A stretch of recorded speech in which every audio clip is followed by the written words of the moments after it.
Jalan lintas Kabupaten Aceh Tengah benar meriah ditutup karena lubang raksasa semakin meluas.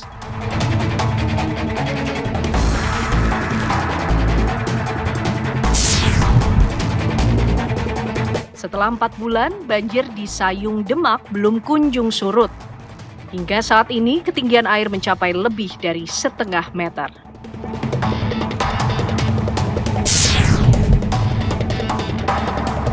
Indonesia bersiap mengerahkan 8.000 personil untuk perdamaian di Gaza dalam pertemuan perdana Board of Peace. Sejauh mana kontribusi ini akan mempercepat terciptanya perdamaian? Serta apa tujuan strategis di balik pengiriman pasukan? Saksikan selengkapnya di Apa Kabar Indonesia Malam sesaat lagi.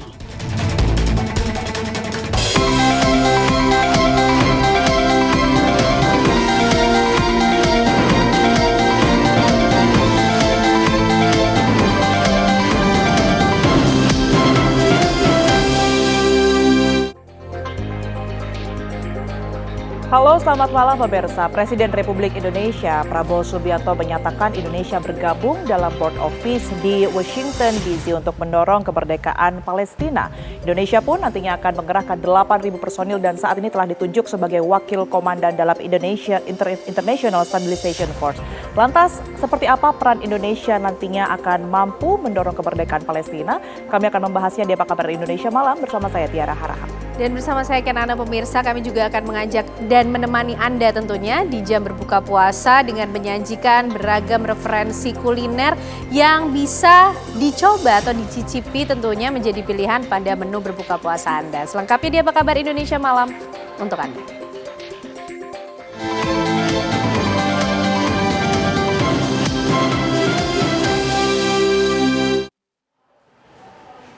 Informasi pertama untuk Anda pemirsa, hujan deras disertai angin puting beliung menerjang Kecamatan Peterongan, Kabupaten Jombang, Jawa Timur pada Sabtu malam. Akibatnya sejumlah bangunan mengalami kerusakan parah.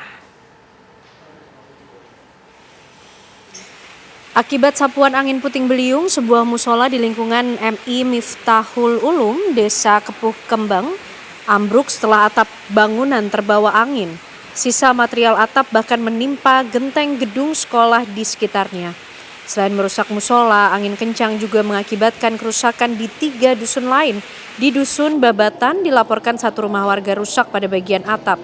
Pasca insiden, Badan Penanggulangan Bencana Daerah atau BPBD Jombang langsung melakukan penanganan di lokasi terdampak.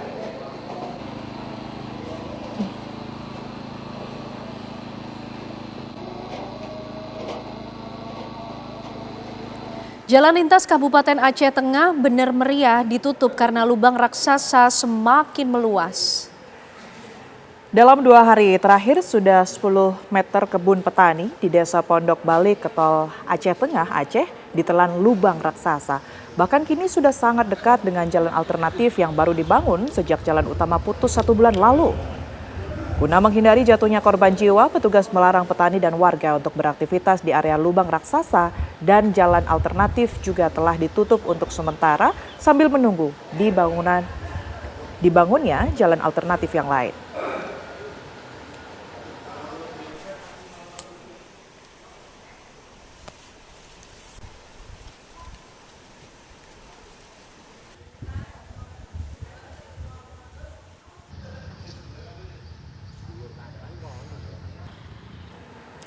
Seorang pemuda tewas dengan sejumlah luka tusuk di Desa Girebukti, Kabupaten Sumedang, Jawa Barat, Minggu pagi. Polisi menyelidiki kasus ini karena diduga korban pembunuhan. Menurut perangkat desa, sebelum tewas korban kesakitan dan bersimbah darah sambil berlari mencari pertolongan. Usai olah TKP dilakukan, Kasat Reskrim Polres Sumedang mengungkapkan tim Inavis menemukan sejumlah luka tusuk di bagian dada kiri serta luka tembakan airsoft gun di kepala dengan kondisi peluru masih berada di dalam kepala.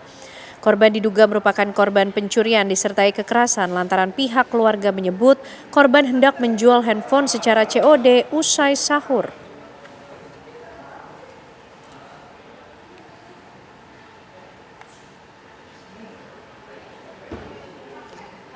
Warga Pulau Mas menolak lapangan padel yang beroperasi di tengah permukiman. Fasilitas olahraga tersebut dinilai menimbulkan kebisingan di tengah permukiman dan membuat kemacetan lalu lintas. Ya, keberadaan lapangan padel yang mulai beroperasi sejak November 2024 memicu keluhan warga. Selain kebisingan, pukulan bola dan suara teriakan para pemain yang terdengar sejak pagi hingga malam hari, aktivitas pengunjung juga membuat arus mobil keluar masuk meningkat, bahkan disebut mencapai puluhan hingga ratusan kendaraan per hari.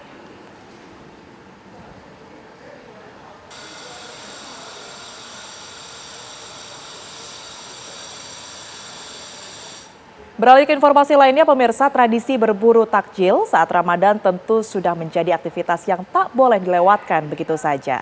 Seperti di salah satu spot pasar takjil di Banyuwangi, Jawa Timur ini, pemirsa, ratusan warga bahkan wisatawan asing rela mendatangi dan berburu kuliner hidangan berbuka puasa. Di pasar takjil Ramadan bertajuk Ngerandu Buko ini, selain untuk berburu takjil, spot Ngerandu Buko ini langsung menghadap Selat Bali yang tentunya bisa dimanfaatkan untuk tempat berbuka puasa. Aneka makanan dan minuman yang dijual para pedagang musiman yang berjejer di pinggir jalan pun cukup beragam, mulai dari makanan tradisional hingga makanan kekinian. Ngerandu merupakan bahasa asli Banyuwangi yang artinya adalah menunggu. Sementara buko mempunyai arti waktu berbuka puasa. Untuk makanan dan minuman sendiri dibanderol dengan harga yang relatif terjangkau, mulai dari Rp5.000 hingga Rp20.000.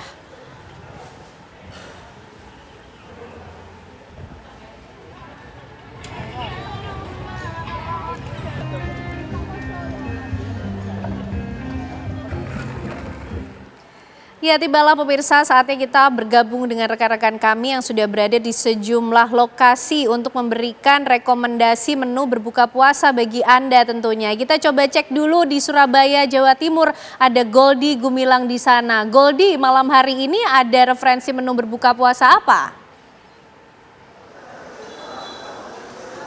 Ya, selamat malam Kemen Anne dan juga pemirsa. Saat ini kami berada di salah satu restoran Timur Tengah, yakni Syam Lebanese, restoran yang berada di wilayah Lidah Kulon, Surabaya. Bisa dilihat di belakang kami ini pemirsa, ramai sekali masyarakat di Surabaya yang menikmati makanannya untuk berbuka puasa. Sebelum masuk ke makanan yang sudah saya pesan di sini, saya ingin lihatkan pemirsa di sini juga saya sudah pesan tadi ada kopi Turki yang dibuat dengan cara unik menggunakan pasir. Kurang lebih waktu dari pembuatannya 10 menitan lah kurang lebih ya pemirsa, dan juga Ken Anne. Dan tadi saya sudah juga pesan salah satu menunya, yakni kopi hitam Turki. Dan ini pemirsa, ada beberapa menu Timur Tengah yang sudah saya pesan. Di sini pemirsa kita pesan beberapa menu, dan tentu ini akan saya nikmati nanti ya pemirsa. Tapi sebelum menikmati, saya akan tanya-tanya dulu ke salah satu pegawai di sini di restoran Syam Lebanese Restoran dengan Mas Nazar. Mas Nazar, bisa diceritakan ini apa aja menu yang sudah tersedia di meja ini? Iya, jadi di Lebanese Restoran ini makanan tradisional Libanon ya. Oke. Ini nasi Lebanese rice. Ini nasi Lebanese rice ya Mas ya? dan jadi ciri khasnya itu rasa rempahnya lebih soft. Terus ada Oke. kacang almond sama kismis juga di atasnya. Ada kacang almondnya ya? Iya. Oke, kita langsung kasih ke piring dulu ya pemirsa. Terus ada juga sambelnya ini Mas ya? Betul. Kalau Oke. ini sambal bawang ya. Oh, sambal bawang ya? Kalau yang sambal itu sambal dari Arab ya, di Jawa Tengah. Oke. Rasa rempahnya juga. Terus apa lagi Mas? Ini mungkin sopnya kita coba mana? Boleh, siap. Ya kalau ini Mas. Kalau sup ini dari sup kambing ya. Oke. Rasanya kayak kari, ada rasa rempahnya. Cuman Oke. seperti ini. Dan ini sup kambing ya Mas ya? Iya betul. Oke, isinya ada apa Mas? Ada kentang juga ya? Kentang pemirsa. Oke. Oke, kita coba ya Mas ya. Oke, terus selain itu juga ada apa Mas namanya? Dua ini Mas? Full ini Cool. dari kacang koro ya kak ya. Oke. Terus ada Sama ini? cream cheese-nya juga di atasnya. Oke, siap. Kalau breadnya pakai mulawa bread itu yang lebih flat rotinya. Jadi lebih gurih, lebih kering juga. Oke, kita coba dulu ya Mas ya. Boleh, Oke, siap. siap. Ini ada rice-nya Lebanon dan juga ada sup, Syam sup ya Mas ya. Syam sup betul. Kita coba di daging kambingnya Mas. Bismillahirrahmanirrahim. Dagingnya lembut ya Mas ya? Iya betul kak, kambing di sini lembut semua. Dagingnya lembut banget Mas. Jadi Nggak bau juga sih. nggak effort buat makannya Mas. Kita coba di rice-nya ya Mas ya, yang ada almondnya nih pemirsa. Bismillahirrahmanirrahim.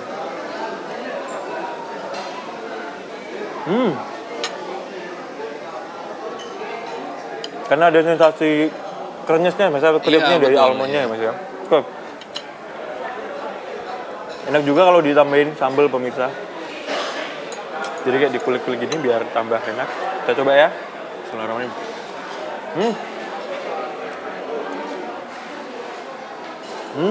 Mantap sekali. Ini juga harus dicoba nih Mas. Iya, ini mulawa bread Kak. Ini namanya? Mulawa bread. Mulawa Beb. Iya. Saya tadi dikasih tunjuk pemirsa. Motongnya tuh gini, jadi kayak gini ya Mas ya. Iya betul. Makannya tuh gini ya Mas ya. Iya. Dengan apa Mas cocolan namanya? Oh, namanya full. Ini dari kacang full ya? koro ya. Dan ada dagingnya juga ya Mas ya? Lebih tanpa daging sih, full aja. Oh, full aja ya. Kita coba pemirsa. Kacang koro ya. Bismillahirrahmanirrahim.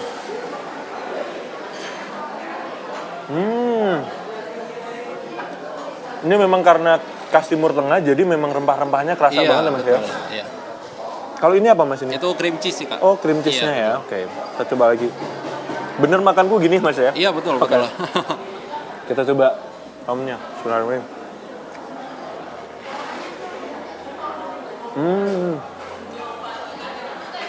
Mantap sih Mas. Mantap ya. Selain itu memang masih banyak banget pemirsa makanan yang tersedia di sini Mas ya. Betul ya, banyak banget. Nah, selain makan yang kita pesan, ada juga beberapa makanan yang bisa kalian nikmati di sini. Sementara itu kita akan coba menghabiskan makanan ini Mas ya. Boleh ya, Kami silakan. kembalikan ke rekan-rekan, ke Tiara dan juga Ken Ana di studio. Luar biasa, terima kasih Goldie. Selamat berbuka puasa untuk daerah Surabaya dan sekitarnya juga di sana. Dan kita saat ini bergeser ke wilayah di Jakarta Selatan ya Ken ya. Ya. Sudah ada Margaret Novita di sana. Margaret, kalau Anda di sana buka dengan apa?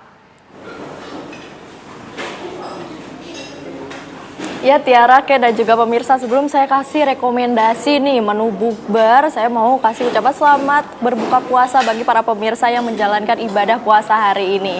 Nah, kalau pemirsa bingung nih besok mau bukber pakai menu apa ya, bosen sama sapi, sama ayam.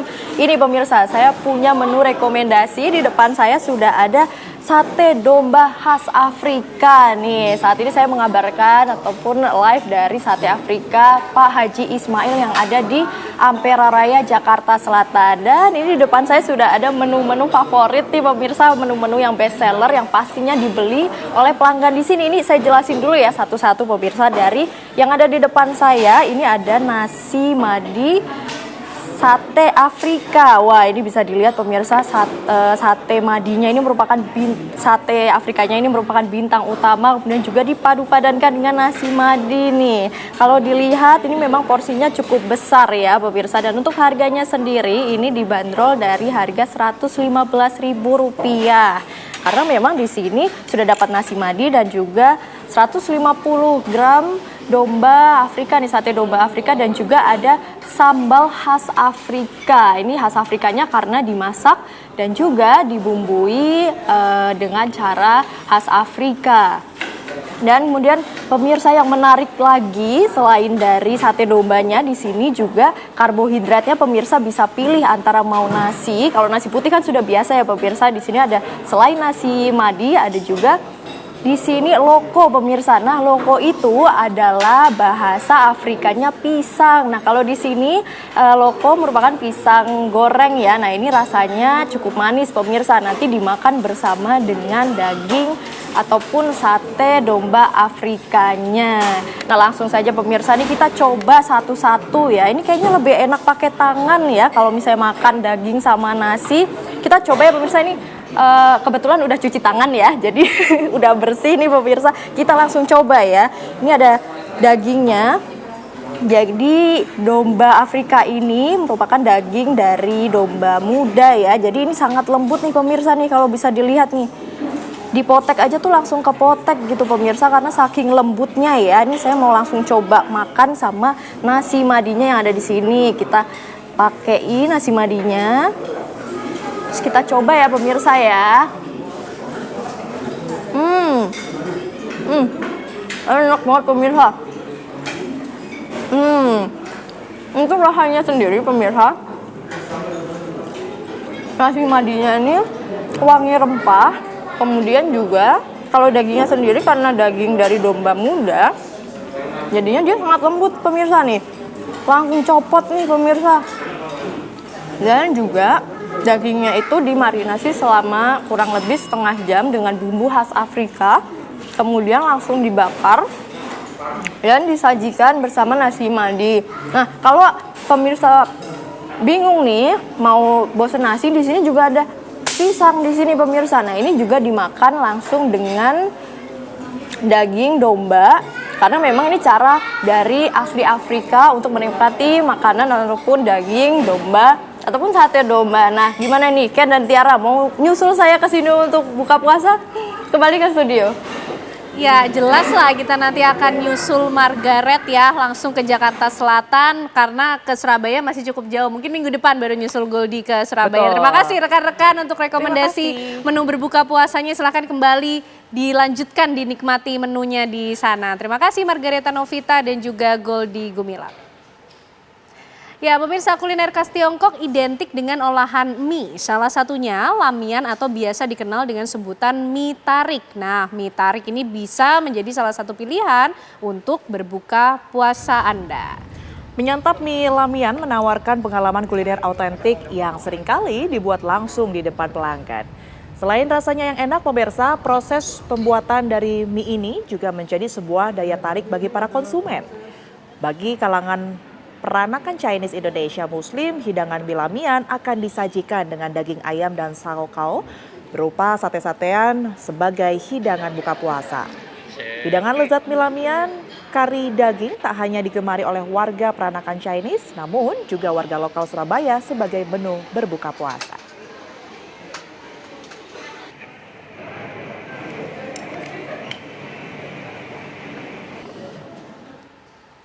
Pemirsa, puncak peringatan Imlek Nasional 2026 digelar di lapangan Banteng, Jakarta Pusat. Kami akan hadirkan informasinya untuk Anda sesaat lagi. Pemirsa, puncak peringatan Imlek Nasional 2026 digelar di lapangan Banteng, Jakarta Pusat. Lapangan Banteng menjadi pusat perayaan Imlek Nasional 2026. Mulai hari ini hingga 3 Maret mendatang. Kawasan ini menjadi lokasi Bazar Harmoni Imlek Nusantara dan digelar gratis untuk umum. Bazar dihadirkan produk kuliner, seni, dan ekonomi kreatif berbasis akulturasi budaya Tionghoa dan Nusantara.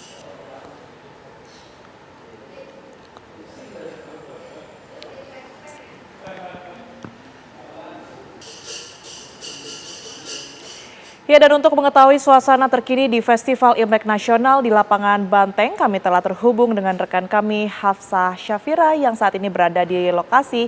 Selamat malam Hafsah, seperti apa perayaan Imlek di sana? Ya, selamat malam Tiara, Kinanda dan juga pemirsa. Ini momennya sangat pas di mana ini hari Minggu, waktunya kumpul bersama keluarga sebelum kembali bekerja begitu. Tetapi untuk acara di lapangan Banteng ini sendiri ini merupakan acara Harmoni Imlek Nusantara yang mana ini menjadi momen paling pas untuk masyarakat Jakarta berkumpul bersama keluarga di sini. Kalau kami melihat situasi terkini, apalagi sudah berbuka puasa begitu, ini semakin malam semakin ramai di mana memang sejak tadi juga aktivitas yang diselenggarakan di lapangan Banteng ini sudah sangat banyak. Seperti tadi ada pertunjukan dari barongsai, kemudian juga dari pertunjukan anak-anak yang bermain layangan. Selain daripada itu juga aktivitas lainnya yang bisa dinikmati oleh masyarakat Jakarta di lapangan Banteng. Ini ada museum terbuka yang mana menjelaskan bagaimana persatuan atau pertemuan di Indonesia dan juga Cina, akulturasi budaya, bahasa, kemudian juga busana ini sangat lengkap. Artinya ini bisa menjadi momen untuk mengedukasi anak-anak juga pemirsa. Ini kami akan menunjukkan kepada Anda bagaimana situasinya, di mana ini anak-anak juga sudah bersiap untuk kemudian memainkan layang-layangnya lagi. Kemudian juga nanti malam ada pertunjukan fire dance yang akan ditunjukkan kepada masyarakat yang ada di lapangan Banteng ini sendiri. Selain daripada itu, kalau kami memantau ini memang menjadi momen yang paling pas juga untuk masyarakat yang ingin berbuka puasa tadinya. Jadi tadi ini banyak sekali masyarakat yang sudah berbuka di sini karena memang di acara kali ini sangat banyak tenan-tenan, bazar makanan yang mana kalau kami tadi memantau ya ini berbagai kuliner ada seperti coipan, bakmi, lumpia, cakwe, kemudian juga minuman segar hingga makanan viral yang juga tadi kalau kami lihat nih tenannya dikerubuni oleh masyarakat yang sudah datang sejak sore hari tadi. Selain daripada itu, kalau Anda belum bisa ke sini pada hari ini yang mana ini merupakan pembukaan acara Harmoni Imlek Nusantara. Ini acara masih akan terus berlangsung dari 22 Februari hingga 3 Maret mendatang. Artinya nggak ada kata telat ya Tiara, Kenanda dan juga pemirsa untuk datang ke festival Imlek Nusantara hari ini. Dan memang kalau kami memantau ini situasinya makin lama, makin malam, makin ramai. Dan tentunya ini juga akan banyak sekali kegiatan aktivitas lanjutan terkhusus nanti pada puncaknya. Ini akan ada pada tanggal 28 Februari mendatang. Artinya jangan sampai lupa catat tanggalnya dan kami tunggu kedatangan Anda. Kembali ke studio. Baik, terima kasih Hafsah Syafira mengabarkan dari lapangan Banteng, Jakarta. Kita beralih ke informasi lainnya pemirsa, tragedi memilukan kekerasan dalam rumah tangga kembali terjadi di Sukabumi, Jawa Barat. Seorang anak tewas diduga akibat dianiaya oleh ibu tirinya. Dalam rekaman video amatir, korban NS 12 tahun tergeletak tak berdaya dalam kondisi kritis di ruang instalasi gawat darurat RSUD Jampang Kulon, Kabupaten Sukabumi, Jawa Barat. Di sekujur tubuh korban ditemukan luka bakar yang diduga luka bekas siraman air panas. Sebelum meninggal, korban mengaku dianiaya oleh ibu tirinya. Korban pun meninggal dunia usai 8 jam dirawat di rumah sakit dan hasil otopsi sementara menemukan sejumlah luka bakar hampir di sekujur tubuh korban, yakni pada area wajah, tangan, punggung hingga kaki kiri.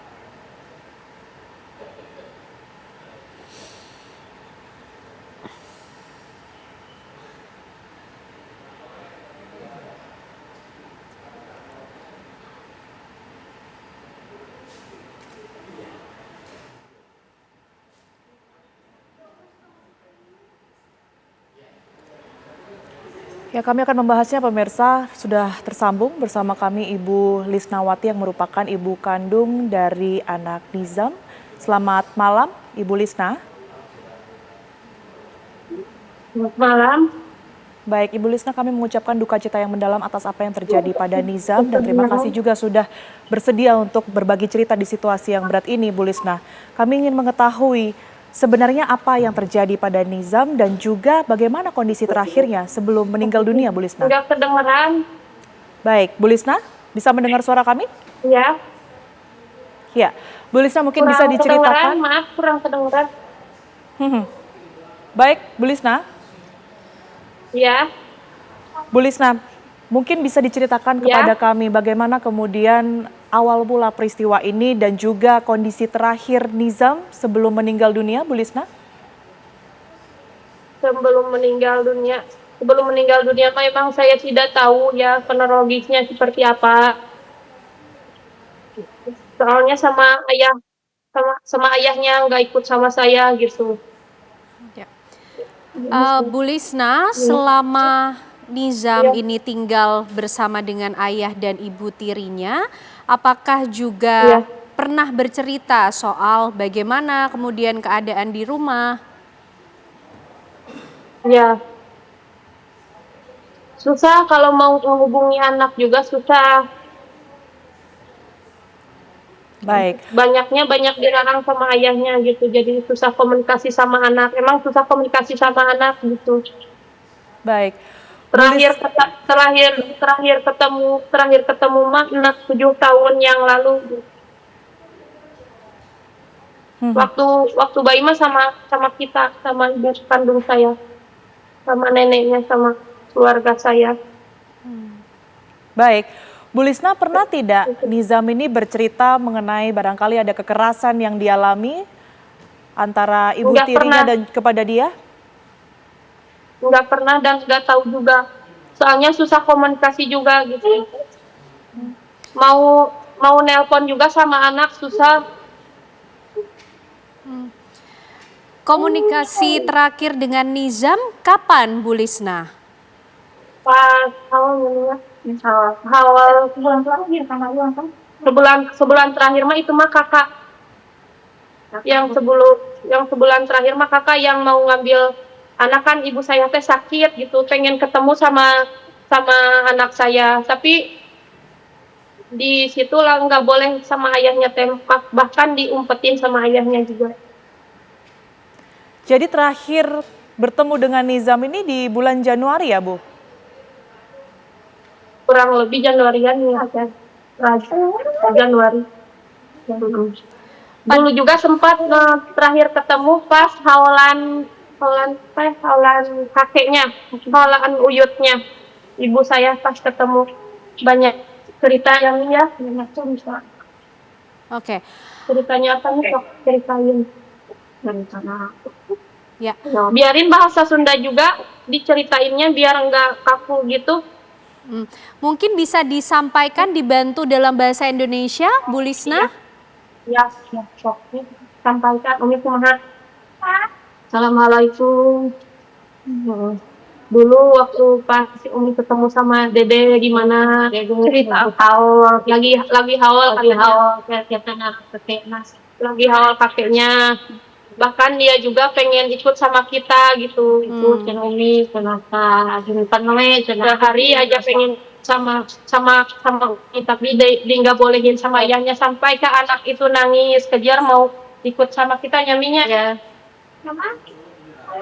Baik. Ya yang itu eten kuliahna ku ramana teh ke biasa teh bumi dan melihat merangkal mah mal diekeun mal dikenakeun jeung indungna da indungna gak bakalan dikasihin lagi sama ibunya gitu. Bahkan saya juga udah dianggap meninggal sama mantan suami juga gitu. Baik, Bu Lisna, setelah Nizam ini meninggal dunia, apa informasi yang Ibu dapatkan berkaitan dengan kondisi terakhir Nizam kala itu? Ya, terakhir mah saya nggak pernah tatap muka gini, nggak pernah. Tanggapannya pokoknya pengen keadilan kalau bagi keluarga saya mah gitu. Bagi keluarga saya pribadi mah gitu. Yang seadil-adilnya kalau iya benar gitu. Soalnya kan ada kata itu juga, ada setahun ke belakang juga ada itu, bahkan saya juga itu tidak tahu. Kalau seandainya saya tahu itu, saya mau ambil asuh anak saya juga. Kalau seandainya tahu ada penganiayaan mah. Baik, Bu Lisna, tentu kita ikut mendoakan semoga kasus ini atau apapun yang terjadi di baliknya bisa diungkap dengan jelas, seadil-adilnya. Amin, ya. Dan tentunya kita turut ikut berduka yang teramat dalam atas kepergian Nizam. Terima kasih Bu Lisna malam hari ini sudah bergabung bersama kami, bercerita di Apa Kabar Indonesia Malam. Assalamualaikum.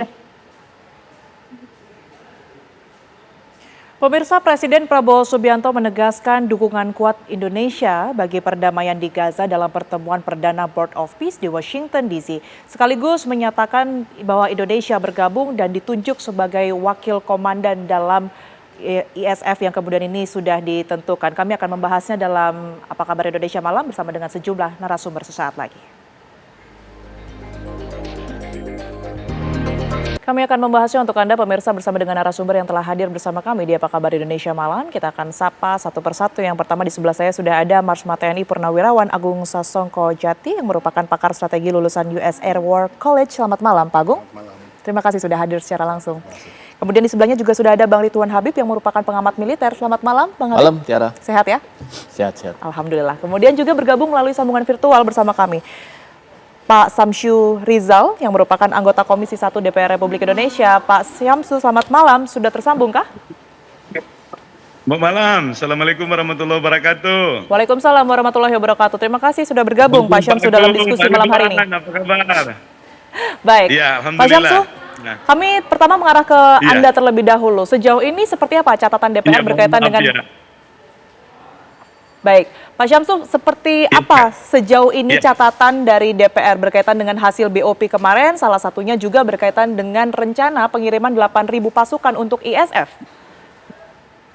Ya, yang pertama kami menyampaikan apresiasi dengan seluruh tim Kementerian Luar Negeri, terutama kepada Bapak Presiden, karena beberapa catatan kita dalam rapat awal-awal tentang bagaimana keterlibatan kita dalam Board of Peace itu, hampir semuanya sudah dilaksanakan dengan baik. Catatan kita yang pertama itu adalah bagaimana membuat seterang mungkin apa tugas dan fungsinya nanti kita kalau kita terlibat dalam proses perdamaian atau International Stabilization Force itu. Dan alhamdulillah sudah dijelaskan oleh Kementerian Luar Negeri dan Panglima TNI. Kemudian yang kedua catatan kita itu adalah memastikan supaya seluruh rakyat Indonesia berhak tahu kenapa kita mesti masuk di board of peace dan bagaimana prosesnya serta apa yang menjadi tugas dan kewajiban kita. Alhamdulillah Pak Presiden sendiri sudah memanggil semua komponen masyarakat dan kelihatan respon masyarakat juga sudah mulai lebih positif. Kenapa kita mengeluarkan catatan ini? Yang pertama Mbak Tiara, kami ingin tahu bahwa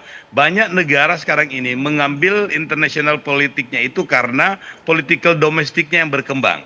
Beberapa negara itu menyetujui untuk Palestina merdeka itu seperti Prancis, Australia, Inggris itu karena tekanan dari domestik politik. Itu yang tidak boleh terjadi di Indonesia. Alhamdulillah sudah direspon dan mudah-mudahan publik Indonesia bisa menerima ini dengan baik. Yang ketiga catatan kita itu adalah hasil pertemuan kemarin setelah ditandatanganinya di Davos, kemudian pertemuan pertama kemarin di New York itu kita sudah minta kepada Kementerian Luar Negeri dan Pak Presiden untuk pada kesempatan pertama menjelaskan kepada Presiden Trump bahwa kami cuma diberi mandat oleh rakyat Indonesia itu untuk tidak boleh terlibat dalam kegiatan demilitarisasi. Kami cuma punya 2 tugas, medis dan rehab rekon. Yang kedua itu kami cuma menjaga persatuan, perdamaian, dan tidak boleh ada yang terlibat secara fisik dalam konteks militer. Dan alhamdulillah ini disampaikan, bahkan Pak Menlu itu sudah langsung ketemu dengan Sekjen PBB dan menjelaskan bagaimana political will yang diinginkan oleh masyarakat Indonesia, dan alhamdulillah semua direspon dengan baik dan mudah-mudahan kesempatan masuk di Perbis ini menjadi jembatan untuk bisa menjaga perdamaian dunia dan insya Allah juga bisa memerdekakan Palestina. Demikian Mbak Tiara. Ya, tidak tergabung atau berkaitan secara langsung berkaitan dengan penyerangan begitu ya. Saya mengarah ke Pak Agung. Pak Agung, kalau kita melihat memang pada hasil kemarin Indonesia ini penempatannya akan di Rafah. Ini makna strategisnya seperti apa? Mana strategisnya adalah kita ketahui bahwa Rafah itu adalah lokasi yang paling strategis karena berbatasan dengan Mesir dan konsentrasi terbanyak daripada penduduk Gaza. Nah tentu tantangannya lebih besar, jauh lebih besar daripada di daerah yang lain, di mana daerah lain kebanyakan sudah secara sistematis sudah dihancurkan, tapi Rafah sendiri relatif masih utuh dan ini akan menimbulkan tentu ada persoalan tersendiri bagi kita.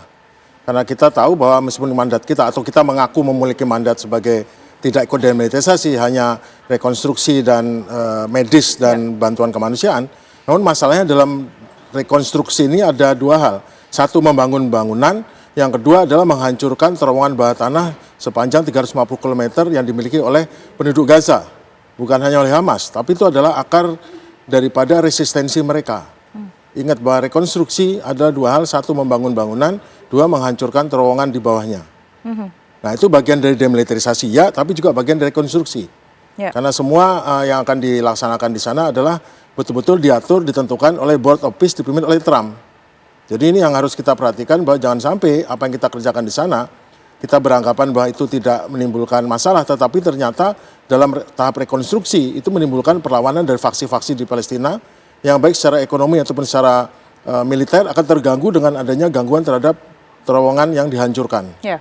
Karena itu adalah jalan mereka, akses mereka, dan itu adalah alat pertahanan asimetris mereka terhadap Israel, dan Israel tidak pernah merasa aman jika terowongan itu tetap ada. Itu yang harus diantisipasi begitu ya Pak Agung ya. Saya bergeser ke Bang Ridwan. Bang Ridwan, kalau kita melihat angka 8.000 yang kemudian ini akan dikerahkan begitu ya personil Indonesia ke sana, Anda melihat secara kalkulasi ini sudah tepat? Ya pengerahan itu kan sudah dihitung oleh Mabes TNI ya. Tetapi menyambung Pak Agung tadi, Mbak Tiara, saya kira yang juga perlu jadi perhatian adalah sikap Israel itu sendiri. Pasti mereka juga tidak ingin situasinya baik-baik saja. Yeah. Dalam studi kajian strategik intelijen, Israel pasti melakukan counter intelijen. Dan ini yang harus diwaspadai oleh pasukan TNI yang tergabung di ISF. Karena mereka ini bisa menyaru, bisa menyamar menjadi gerilyawan Palestina, apapun faksinya ya, bisa jihad Islam, bisa Hamas, dan itu bisa memancing konflik. Kalau Hamas, saya kira mereka memahami benar bahwa dukungan Indonesia ke Palestina itu total. Kita 100% lah, hampir semua masyarakat Indonesia mendukung Palestina. Dan mereka tahu kita mayoritas Muslim. Tetapi yang kami khawatirkan itu adalah upaya mengadu domba atau upaya counter intelijen dari Mossad yang tidak ingin situasi di ISF ini baik-baik saja. Padahal itu nanti yang di depan, on front itu adalah TNI. Dari Indonesia yang di Rafah, terutama yang tadi disampaikan Pak Agung. 350 km under beneath subway, itu bukan hal yang mudah. Di situ ada ranjau, di situ ada bekas bom, di situ ada jalur-jalur tikus yang luar biasa gelap. Dan selama ini pasukan kita belum terlatih di bawah tanah. Kalau di atas, oke lah, infanteri kita udah jago. Tetapi begitu turun ke bawah dalam terrain yang di bawah sekitar 500 meter di bawah tanah, itu membutuhkan mental yang luar biasa kuat. Dan sekali lagi kita menghadapi counter intelijen Mossad, Israel yang begitu licik, yang mereka bisa menyamar menjadi siapapun. Dan ini yang harus juga menjadi alert buat teman-teman TNI. Itu yang harus menjadi alert. Kalau menurut Anda sendiri seperti apa Pak Syamsu? Kalau mengingat ada ancaman counter intelijen ataupun juga adu domba, seberapa besar kemampuan TNI kita untuk kemudian ini bisa mengatasi hal tersebut? Yang pertama, kemampuan TNI kita itu sudah teruji. Dan kontra intelijen termasuk juga masalah spionase yang kelihatan baik yang hard maupun yang soft itu memang sudah diantisipasi. Oleh karena itu yang berangkat itu bukan cuma ada 2 kemampuan teknis itu, tapi seluruhnya kemampuan standar yang dibutuhkan dalam proses ikut menjaga perdamaian seperti di UNIFIL dan di tempat-tempat yang lainnya, itu sampai petugas lengkap lah yang dikirimkan ke sana. Tidak perlu secara detail, tetapi semuanya juga sudah diantisipasi karena ini mereka juga saat ini dilatih secara lebih komprehensif, tetapi khusus untuk yang di wilayah publik hanya kelihatan yang rehab rekon dengan kemudian medisnya. Kalau kemudian ternyata Pak Agung tadi menyampaikan bahwa salah satu yang menjadi rehab rekon itu adalah bagaimana menghancurkan subway atau tunnel yang di bawah itu, kalau itu menjadi bagian dari kesepakatan kedua belah pihak. Nah ini yang penting untuk dibuat dalam konteks dari awal proses di ROE-nya kita itu sudah menyampaikan bahwa kita ini tidak ingin terlibat dalam proses militer atau konflik bersenjata, tetapi kita ingin mengamankan apa yang menjadi kesempatan atau kesepakatannya. Oleh karena itu kita berharap memang TNI yang dikirim ke sana itu karena kebetulan menjadi chief deputy atau deputy, tentu ini memiliki kesempatan untuk menyampaikan secara lebih terang seperti apa kira-kira yang menjadi ini. Ya. Baik. Ya, Pak Agung, kalaupun nanti ada eskalasi yang terjadi begitu ya Pak Agung ya, apakah nantinya juga akan mampu ISF ini atau khususnya pasukan dari Indonesia akan beralih menjadi peace enforcement begitu ya? Kami akan hadirkan jawabannya. Pak Agung ditahan terlebih dahulu. Apa kabar Indonesia Malam akan kembali saat lagi untuk Anda. Kembali di Apa Kabar Indonesia Malam pemirsa, dan saya langsung mengarah ke Pak Agung. Pak Agung, tadi ada pertanyaan yang sempat terputus sebelumnya, kalaupun nanti akan terjadi eskalasi begitu ya yang kemudian ini meningkat, apakah Indonesia ini bisa dalam tanda kutip beralih peran menjadi peace enforcement? Nah, yang penting kita Sekalipun lihat sebelumnya sudah dinyatakan menolak begitu ya. semua harus tertulis. Tertulis dalam artian mandatnya apa? Betul kita dapat mandat dari resolusi Dewan Keamanan 2803, tapi mandat itu hanya memberikan otorisasi bagi untuk melaksanakan demilitarisasi dan prosedur pengalihan administrasi. Jadi kita akan mengambil alih administrasinya Israel. Jadi sepenuhnya urusan kependudukan, urusan sipil semua diambil alih oleh BOP ini. Namun fakta kedua demilitarisasi. Jadi yang utama demilitarisasi. Dan Israel bergabung di sini bukan karena memang adalah kebutuhannya. Kenapa? Karena Israel sudah sampai peak of udah fatigue, sudah capek, lelah untuk soal Gaza ini.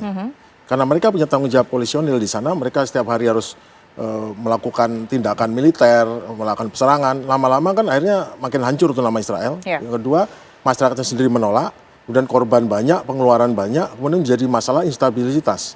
Nah sekarang mereka dan Amerika ingin mengalihkan beban ini, keamanan ini ke Indonesia. Nah sekarang masuk ke Indonesia. Indonesia datang ke sana dengan beberapa negara lain. Nah stabilisasi dalam hal ini demilitarisasi dan rekonstruksi. Nah masalahnya dalam demilitarisasi ini ada penghancuran daripada terowongan bawah tanah yang bagi masyarakat Palestina bukan hanya Hamas adalah roh kehidupan mereka.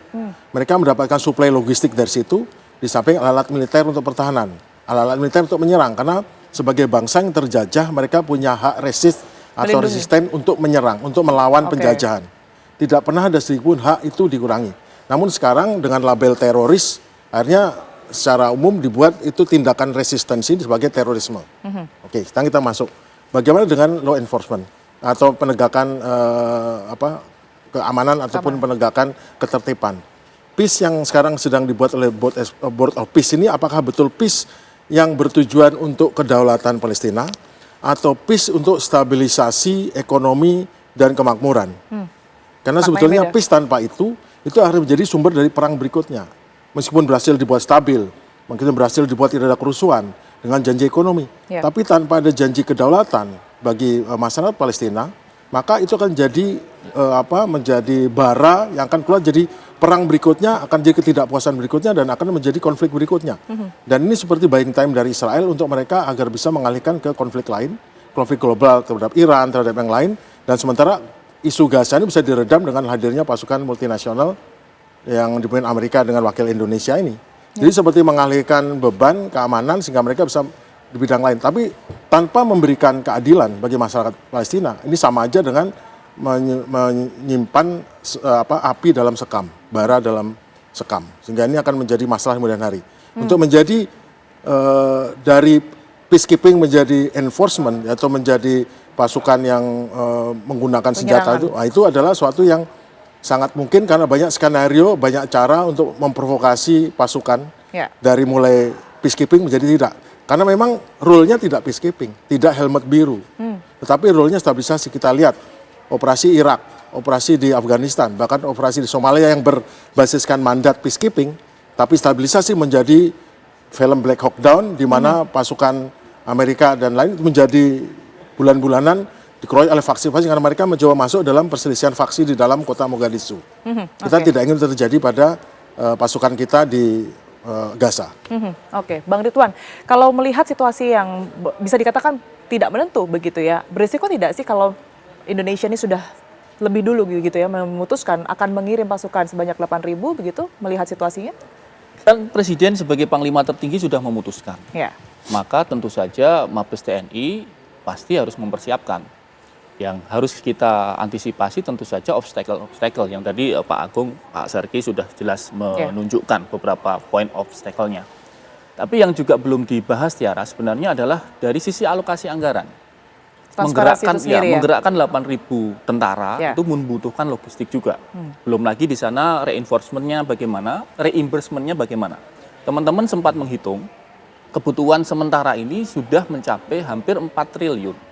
Dari sisi mobilisasi pasukan, kemudian logistik di lokasi. Itu sampai 2027 ya? 1 tahun itu. 1 tahun. Kemudian misalnya gaji dalam tanda petik ya, tunjangan untuk teman-teman yang di sana sekitar 1.400-an dolar per bulan per orang. Nah, itu bagaimana mekanismenya? Karena ISF sendiri kan selama ini juga dianggap sebagai organisasi di bawah BOP yang didanai secara patungan.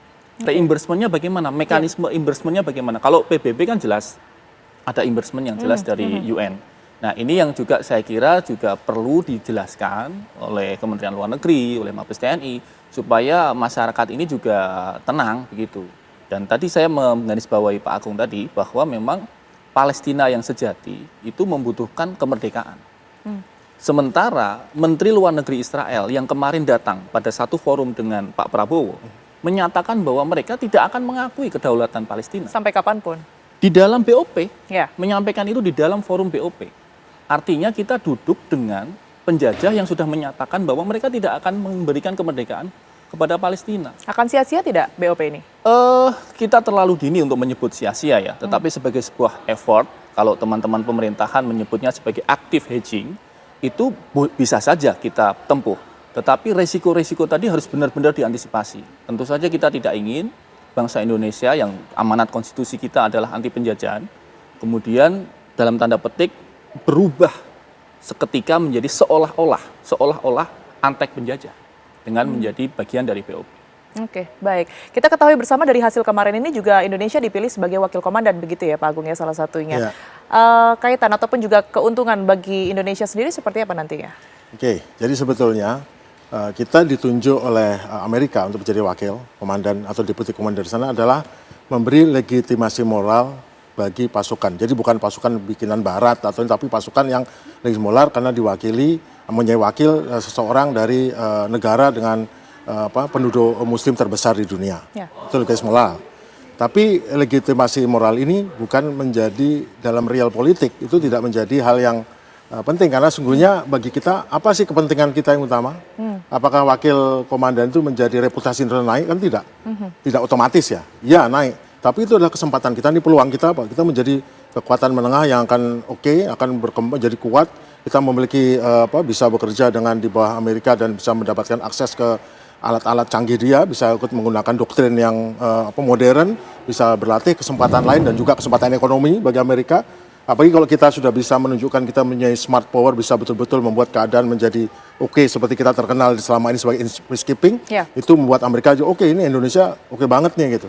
Tetapi masalahnya adalah tantangannya adalah ini belum pernah dilaksanakan di dunia, belum pernah ada skenario seperti ini, skenario di mana damai, tapi damai ini dilanggar oleh penjajah terus-menerus dengan adanya serangan-serangan perdamaian dilanggar terus. Artinya pihak lain sebenarnya tidak terikat perdamaian. Kemudian yang kedua, pihak yang lain, faksi-faksi ini tidak diajak bicara, tidak ada wakilnya. Apalagi bahkan ada semacam komite konstruksi yang siap untuk bangun, tidak boleh masuk ke Gaza, itu kan unik ya. Dan yang paling penting adalah kita harus memastikan bahwa sebagai wakil komandan, berlawanan dengan pola militer yang utama, bila nanti ada perintah yang berlawanan dengan kepentingan nasional kita, atau merusak legitimitas kita, atau membahayakan persoalan kita, kita boleh veto. Itu yang penting, satu. Yang kedua, kita harus siapkan bahwa kita memiliki jalur langsung bisa evakuasi kita, dan dari udara ataupun dari darat lewat langsung ke daerah yang aman di Mesir. Kemudian kita pastikan bahwa kita punya logistik yang cukup untuk mungkin sebulan gitu ya, untuk sebulan sehingga kalau nanti ditutup oleh Israel, kemudian kita tidak dibatasi oleh Israel untuk bisa bergerak pasukan kita ke Mesir dan ke Indonesia. Kemudian kita juga tidak dibatasi untuk melakukan tindakan apapun yang diperlukan untuk menjamin keselamatan pasukan kita. Kemudian yang penting lagi exit strategi. Exit strategi itu harus jelas berdasarkan parameter kuantitatif. Apa itu?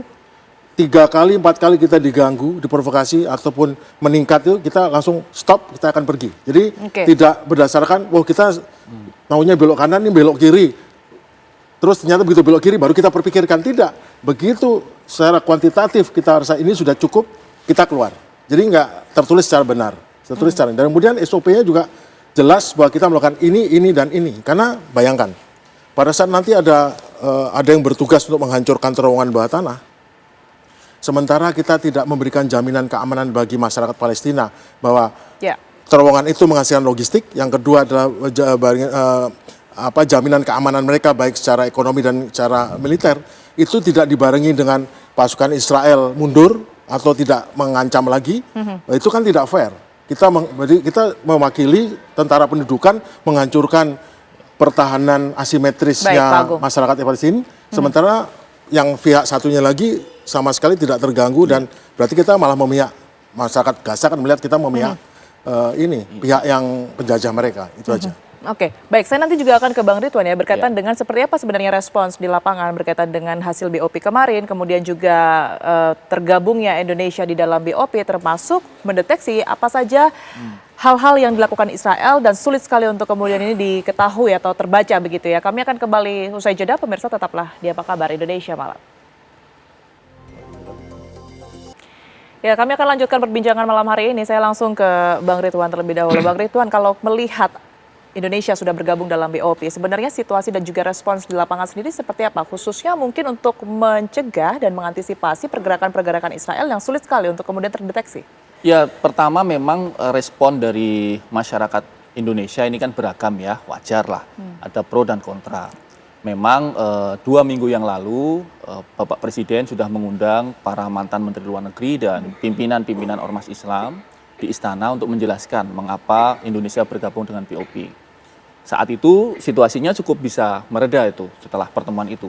Tetapi setelah pertemuan Washington ini, ketika ada Israel dan kita duduk satu meja di situ, dan Bapak Presiden tidak secara eksplisit ya mengutuk penjajahan Israel di bumi Palestina, ini menimbulkan kekecewaan memang, terutama di media sosial. Apalagi terkait dengan rencana penempatan pasukan tadi, termasuk juga viralnya beberapa tweet-tweet dari warga Gaza. Tweet-tweet warga Gaza yang berharap TNI sebagai pasukan dari Indonesia yang mayoritas Muslim tidak membantu Israel di Gaza gitu.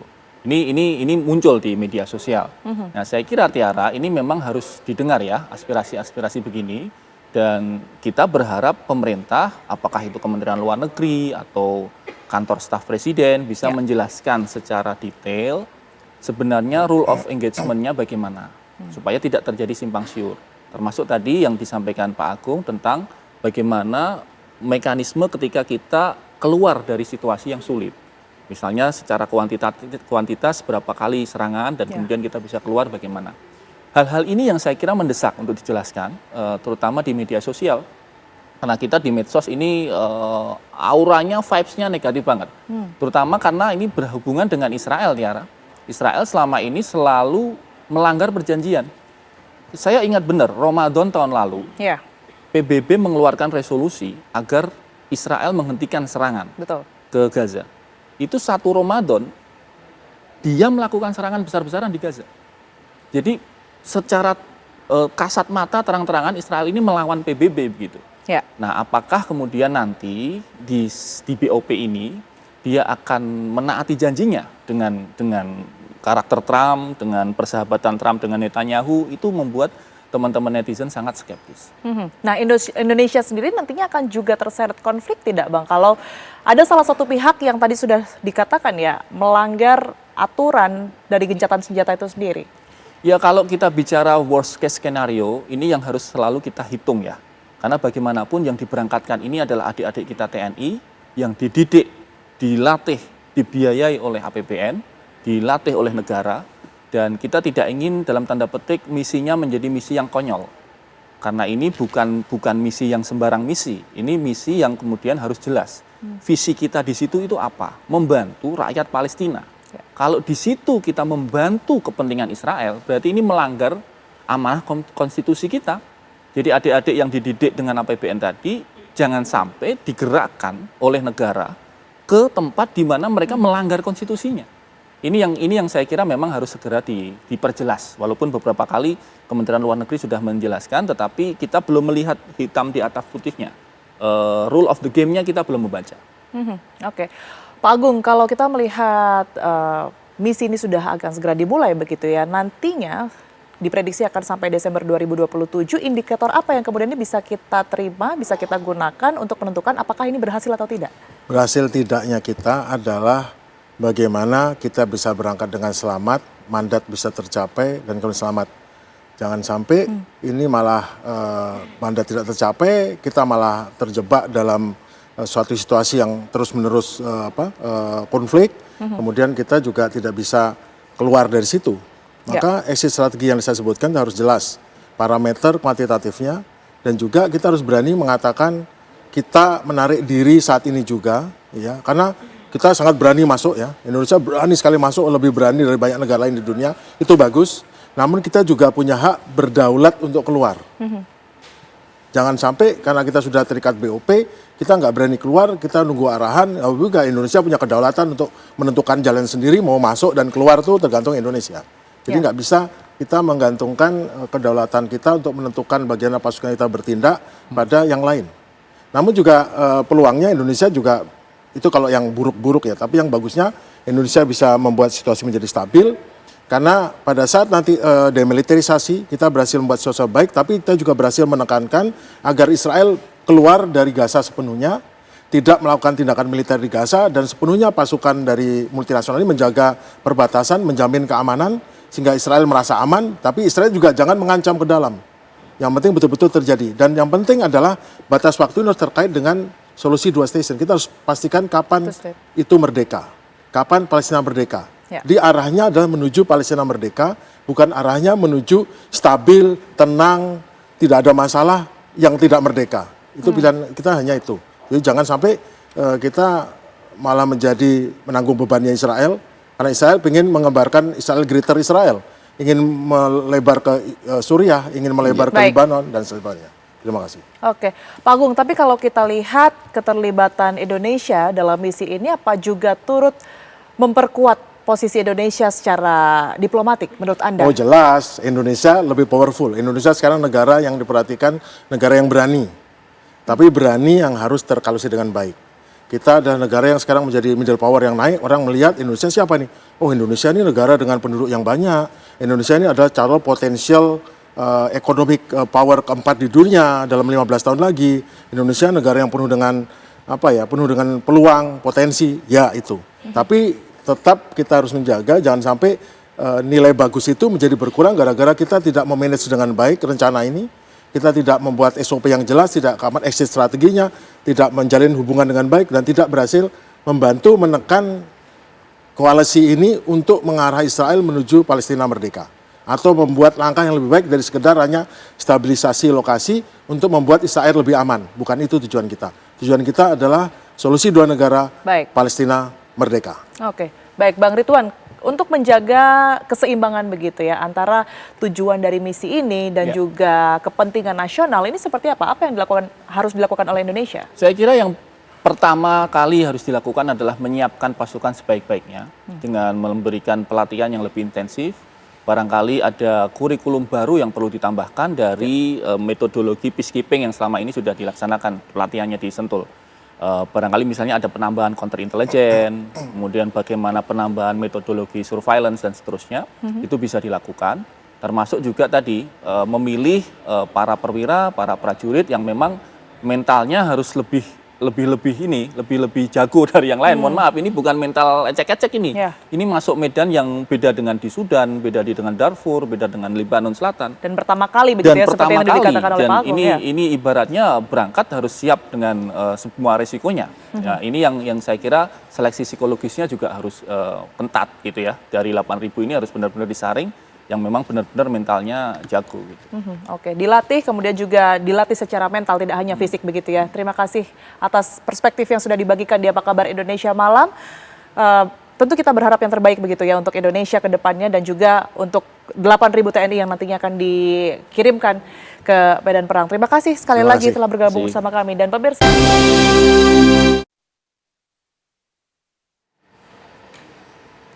Ratusan warga Kecamatan Bintang, Kabupaten Aceh Tengah Aceh harus menjalani ibadah puasa di bulan Ramadan dengan serba kekurangan. Selain harus tinggal di bawah tenda pengungsian, mereka juga mengeluhkan mulai menipisnya logistik. Ya, inilah potret sebagian kecil kondisi para pengungsi korban banjir bandang dan juga tanah longsor yang menerjang Aceh Tengah pada akhir November tahun 2025 lalu. Hingga saat ini hampir 3 bulan bencana, warga masih tinggal di bawah tenda dengan kondisi seadanya. Saat ini warga harus menjalani ibadah puasa saat bulan Ramadan dengan tinggal di tenda. Mereka harus merasakan panasnya tenda di siang hari dan kedinginan saat malam hari. Oke kayak bang.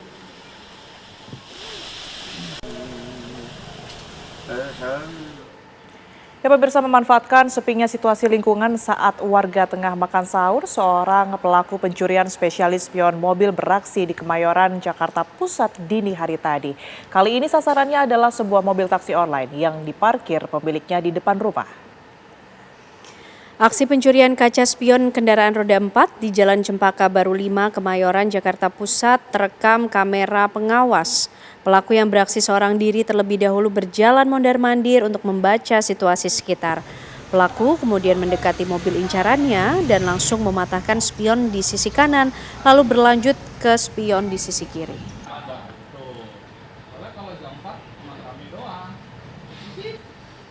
Pembukaan Imlek Festival 2577 digelar di Lapangan Banteng, Jakarta Pusat. Lapangan Banteng menjadi pusat perayaan Imlek Nasional 2026. Mulai hari ini hingga 3 Maret mendatang, kawasan ini menjadi lokasi Bazar Harmoni Imlek Nusantara dan digelar gratis untuk umum. Bazar menghadirkan produk kuliner, seni dan ekonomi kreatif berbasis akulturasi budaya Tionghoa dan Nusantara.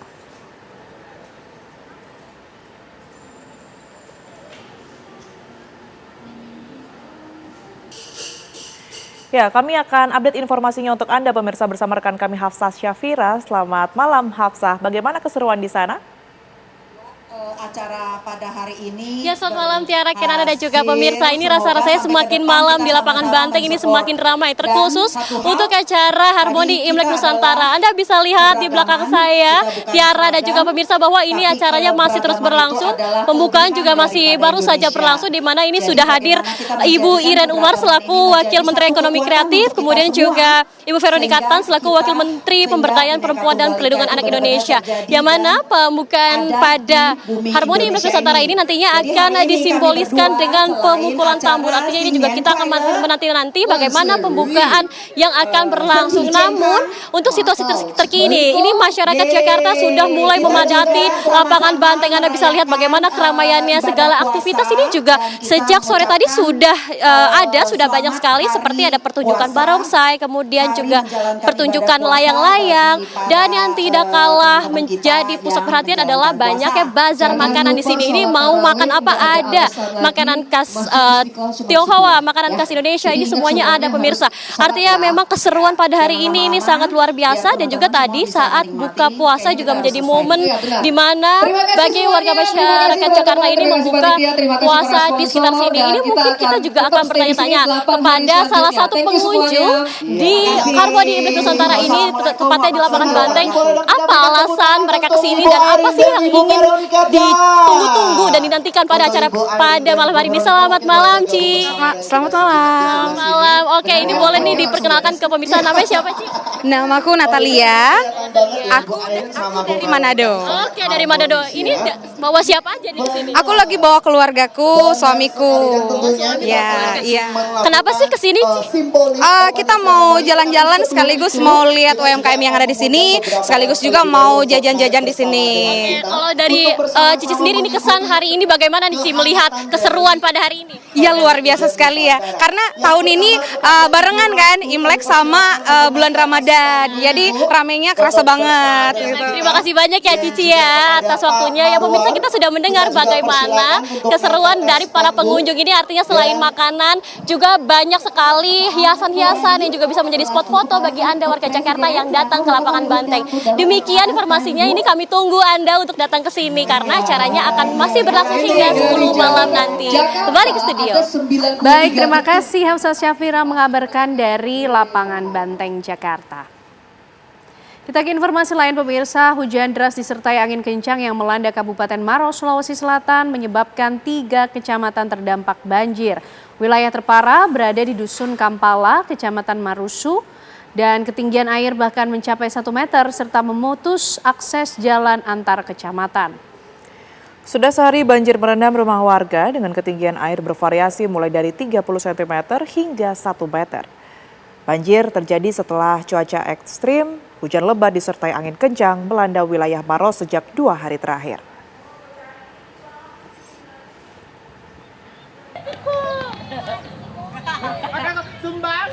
Dua orang pencuri tabung gas LPG diamuk warga di kawasan Mantri Jeron, Yogyakarta.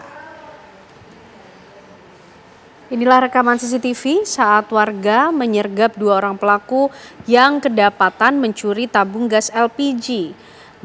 Kasus pencurian yang sebelumnya kerap terjadi di wilayah setempat membuat warga saling berkoordinasi untuk menangkap para pelaku. Setelah melakukan pengintaian, akhirnya 2 pelaku yang diyakini meresahkan warga berhasil ditangkap.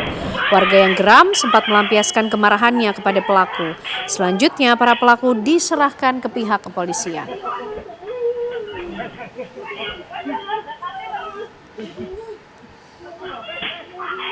PT KAI Daob 1 Jakarta masih menyediakan 90.000 tiket kereta api jarak jauh libur mudik lebaran dari 488.000 tiket yang telah terjual. 90.000 tiket kereta api yang masih disediakan untuk keberangkatan libur mudik lebaran pada 11 Maret hingga 20 Maret 2026, salah satunya di Stasiun Gambir dan juga Pasar Senen. Sudah 488.000 tiket kereta api jarak jauh libur mudik lebaran habis terjual dan masih 90.000 tiket kereta api jarak jauh yang tersisa untuk periode mudik, yakni untuk keberangkatan pada 11 Maret hingga 20 Maret 2026 dengan tujuan Malang, Solo, Purwokerto, Surabaya, Yogyakarta, dan Bandung dari Stasiun Gambir serta Pasar Senen, Jakarta Pusat.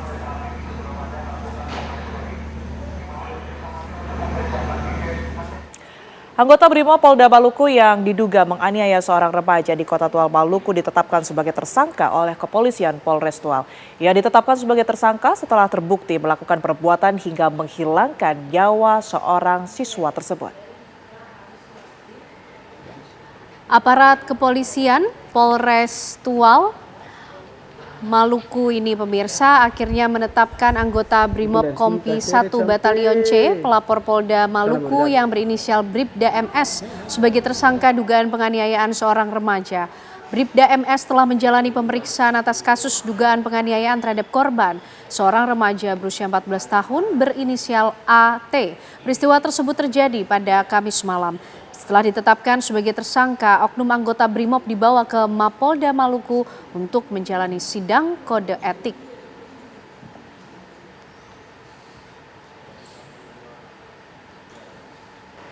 Ya pemirsa, informasi dari Gaza tadi sekaligus menutup Apa Kabar Indonesia malam hari ini. Saya Tiara Harahap. Dan saya Kenana pemirsa serta teman-teman yang bertugas di Apa Kabar Indonesia malam pamit undur diri. Terima kasih, selamat malam, sampai jumpa.